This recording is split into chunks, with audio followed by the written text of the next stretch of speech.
அம்மா மஞ்சு இங்கே வந்தாளா? இங்க வரலையாப்பா? வரலையா? ஏன் என்னாச்சு? ஒன்றும் இல்லை எங்கே போய் தொலைஞ்சா?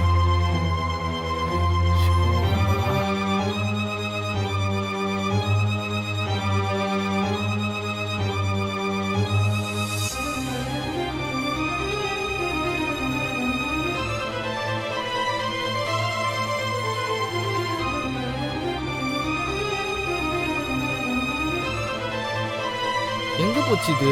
ஃபோன் அச்சாலும் எடுத்து தொலைய மாட்டேங்குது.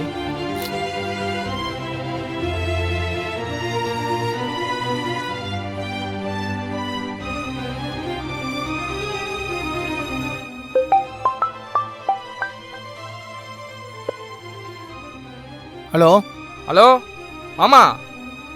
டேய் மஞ்சு பார்த்தியாடா? மாமா நான் எல்லா இடத்துலையும் தேடிட்டேன் மாமா, எங்கேயுமே காணோம். அந்த திவ்யா வீட்டுக்கு போனியா? திவ்யா வீட்லையா? அங்கேருந்த மாமா போய் பார்த்தேன், எங்கேயுமே இல்லையா அது? இங்கேயும் இல்லைடா. சரி இரு, நான் கால் பண்ணி பார்க்குறேன். நான் ஃபோன் பண்ணி எடுக்கல, இப்போ இவர் ஃபோன் பண்ணி எடுக்கவா போகுது? டேய் நீ ஃபோனை கட் பண்ணாமல் பேசிட்டு இருக்கிற பாரு. ஐயோ சாரி மாமா.